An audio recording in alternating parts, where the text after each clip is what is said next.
একটি মাওলানা যদি দোষ করে তাহলে সব মাওলানাকে গালি গালাজ দেওয়া যাবে? এবং এই গ্রামের মানুষেরা বলে, সেই গ্রামের মানুষেরা বলে মাওলানারাই জাহান্নামী, ওরাই জাহান্নামে যাবে, এরকম কথা বলা যাবে? আস্তাগফিরুল্লাহ, আস্তাগফিরুল্লাহ, লা হাওলা ওয়ালা কুওয়াতা ইল্লা বিল্লাহ। কত মারাত্মক কথা গো! সাধারণ বাংলা ভাষাতে একটা কথা বলে, দোষ করে বেহুদ্দা, মার খায় গোষ্ঠী শুদ্ধা।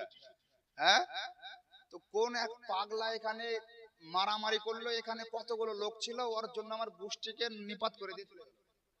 হ্যাঁ, তো ওই রকম একটা বিষয় দাঁড়িয়ে যায়।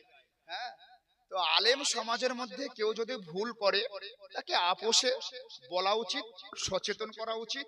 তার জন্য সর্বোপরিভাবে সমস্ত আলেম সমাজকে গালি দেওয়া যাবে না।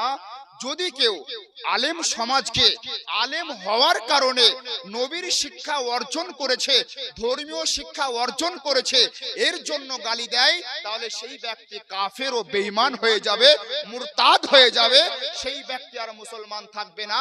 আর নরমালি ভাবে আলেম সমাজকে জাস্ট এমনি গালাগালি করে, নিজের জাতি ব্যাপারে গালাগালি করে বা তাদের ব্যাপারে বাজে মন্তব্য করে, তাহলে অবশ্যই কাবিরা গুনাহ হবে, অবশ্যই কাবিরা গুনাহ হবে।